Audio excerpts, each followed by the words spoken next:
আপনি আগামী 5 বছর পরে নিজেকে কোথায় দেখতে চান?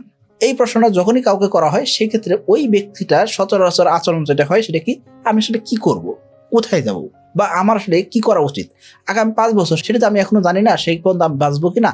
এই কারণে আমাদের কোনো পরিকল্পনা থাকে না, আমাদের কেরিয়ার নিয়ে কোনো চিন্তা ভাবনা থাকে না। আমরা জাস্ট যা করতেছি সেই কাজটা আমরা করতে থাকি, কোনো স্ট্র্যাটেজিক ওয়েতে আগাইতেছে না, কোনো পরিকল্পনা আগাইতেছে না, যার কারণে আমরা কেরিয়ার নিয়ে কনফিউশনে থেকে যাই। আগামী 5 বছর 10 বছর পরে আমার অবস্থা কোথায় হবে বা আমি কি করতে চাই, আমি নিজেকে কোথায় দেখতে চাই সেটা আমরা কিন্তু জানি না। না জানার কারণে আমরা আসলে সাকসেসফুল হতে পারতেছি না, বা আমরা আমাদের জীবন নিয়ে হতাশ থাকি। এই হতাশা থেকে যদি বের হইতে চান, কেরিয়ার নিয়ে যদি কনফিউশন না থাকতে চান, সেই ক্ষেত্রে আমি বলবো আপনাকে এই ভিডিওটা আপনি সম্পূর্ণ দেখেন। ইনশাল্লাহ আমি আপনাকে 5টা ধাপে আপনার কেরিয়ার নিয়ে যত ধরনের প্রশ্ন আছে সকল প্রশ্নের সমাধান দিব। আপনি ভিডিওটা পজ করে খাতা কলম নিয়ে বসে যান।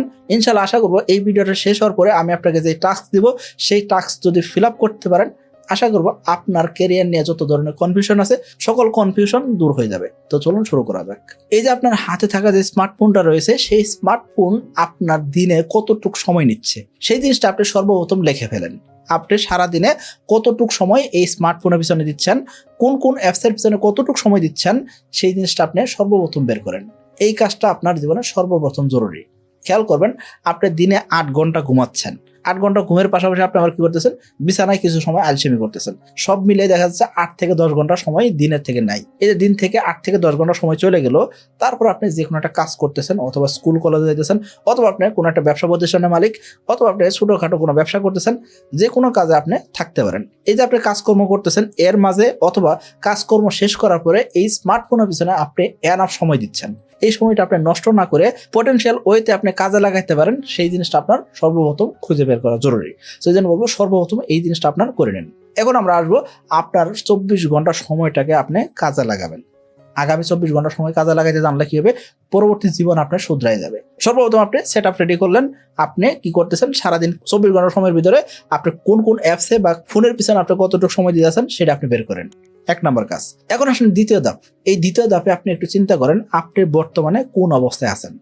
আপনি কি শিক্ষার্থী, আপনি কি বেকার, মানে এখনো কোনো চাকরিতে জয়েন করেন নাই, জাস্ট আপনি আপনার পড়াশোনা শেষ করছেন, নাকি আপনি কোনো একটা কর্মক্ষেত্রে আছেন সেখানে আপনি নির্দিষ্ট সময় দিচ্ছেন। আপনি যে কোনো অবস্থায় থাকতে পারেন, এমনকি আপনি গৃহিণীও হইতে পারেন, যে কোনো অবস্থায় থাকতে পারেন। সেই অবস্থা থেকে আগামী 5 বছর পরে আপনি কি করতে চাচ্ছেন।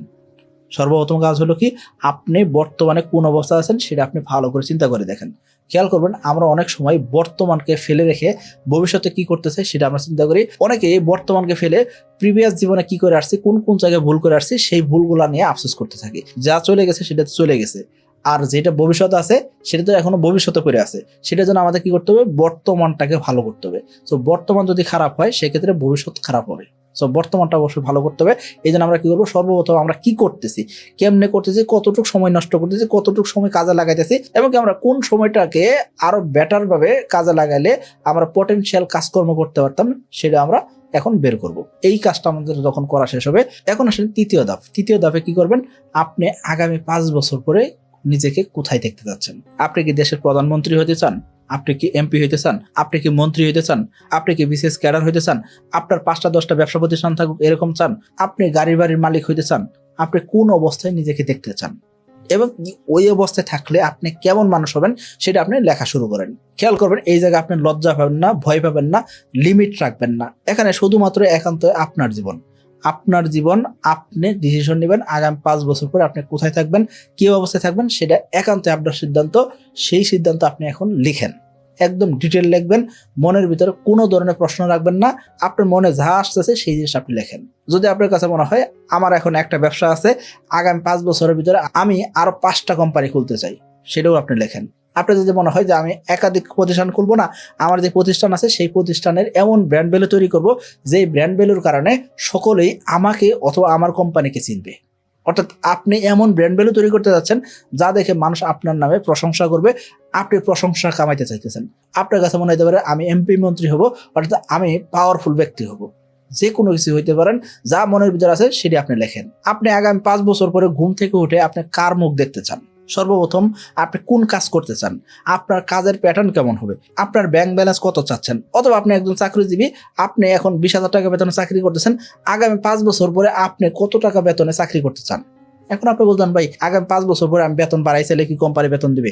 যদি আপনি ওইরকম পটেনশিয়াল হন সেই ক্ষেত্রে আগামী 5 বছর পরে আপনার বেতন 1 লক্ষ 2 লক্ষ টাকাও হইতে পারে। এটা অস্বাভাবিক কিছুই না। বাংলাদেশে এরকম অনেক মানুষ আছেন যারা কিন্তু ফ্রিল্যান্সিং করে ঘরে বসে লাখ লাখ টাকা আয় করতেছেন। সো আপনার বেতন বাড়ানোর অপশন আপনার কাছে আছে। সো আপনি হয়তো চেষ্টা করতেছেন না। এর পাশাপাশি আগামী 5 বছর পরে আপনি কোথায় ঘুরতে যাইতে চান, কোন কোন দেশে যাইতে চান, নানাবিধ প্রশ্ন আসতে পারে। সেই প্রশ্নগুলো আপনি লেখেন। সর্বপ্রথম কাজ হলো আপনার মনের ভিতর যা আছে আপনি সেই জিনিসগুলো লেখেন। কোনো প্রকার লিমিট রাখবেন না, কোনো প্রকার প্রশ্ন রাখবেন না। যা আছে সকল কিছু লেখার পরে এখন কাজ কি? আপনার লেখা শেষ। এখন লেখা শেষ হলে চতুর্থ যে কাজটা আপনার করতে হবে সেটা কি?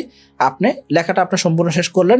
শেষ করার পরে আপনি 5 থেকে 10 মিনিটের জন্য আপনি একটু কোথাও ঘুরে আসেন। জাস্ট একটু আশপাশ দিয়ে ঘুরে আসেন, প্রকৃতির আশেপাশে যান। প্রকৃতি বা নেচারের কাছে যাওয়ার পরে আপনার কাছে আরো কিছু আইডিয়া আসতে পারে, আরো কিছু মনের আশা থাকতে পারে। নতুন যে আশা ভরসা বা নতুন যে চিন্তা ভাবনা আসলো সেই জিনিসটা এসেও আপনি লেখেন। আমরা ভিডিওটা শেষ পর্যায়ে চলে আসছি। আমি আপনাকে যে কাজগুলো দিচ্ছি সেই কাজটাও মোটামুটি শেষ পর্যায়ে চলে আসার কথা। এখন আপনি কি করবেন? আপনার নতুন যে ভাবনা আসছে, নতুন যে চিন্তা ভাবনা আসছে সেগুলো আপনি লেখা শেষ করলেন। লেখা শেষ করার পরে 5 নম্বর যে কাজটা আমি আপনাকে দিব সেই কাজটা একটু কঠিন হবে এবং কি এই কাজটা আমরা ওরা কি করবো না, যার কারণে আমরা হয়তো আমাদের ক্যারিয়ার নিয়ে কনফিউজ থেকেই যাব। সেই 5 নম্বর স্টেপ বা 5 নম্বর কাজটা কি? আপনি যে লেখাটা লেখছেন সেই লেখাটা আপনি কি করবেন?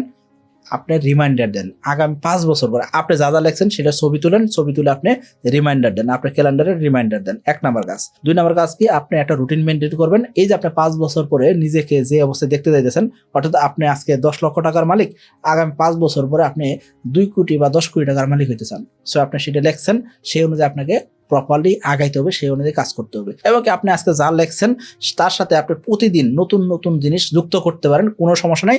তবে আপনি আজকে যা লেখছেন সেই জিনিসটা আগামী 5 বছর পরে যদি আপনি অ্যাচিভ করতে চান সেই ক্ষেত্রে সর্বপ্রথম কাজ হলো আপনার 24 ঘন্টা সময়টাকে সঠিকভাবে কাজে লাগানো এবং কি আপনি এই যে স্মার্টফোনটা ব্যবহার করতেছেন দৈনিক, এই স্মার্টফোনটাকে সঠিকভাবে ব্যবহার করতে জানতে হবে এবং কি কোন অ্যাপসে বেশি সময় দিতেছেন সেই সময়গুলো আপনার কাট আউট করে আপনাকে কি করতে হবে? পটেনশিয়াল জায়গাতে সময় দিয়ে আপনার নলেজ গ্যাদার করতে হবে, স্কিলফুল পারসন হইতে হবে এবং কি আপনি যদি একটা ব্যবসা করে থাকেন একাধিক ব্যবসা কেমনে করা যায় সেই ব্যবস্থা করতে হবে। এর পাশাপাশি আপনার স্বাস্থ্যের পিছনে সময় দিতে হবে, ওয়েলথ ক্রিয়েশনের পিছনে সময় দিতে হবে, ওয়েলথ ম্যানেজমেন্টের পিছনে সময় দিতে হবে।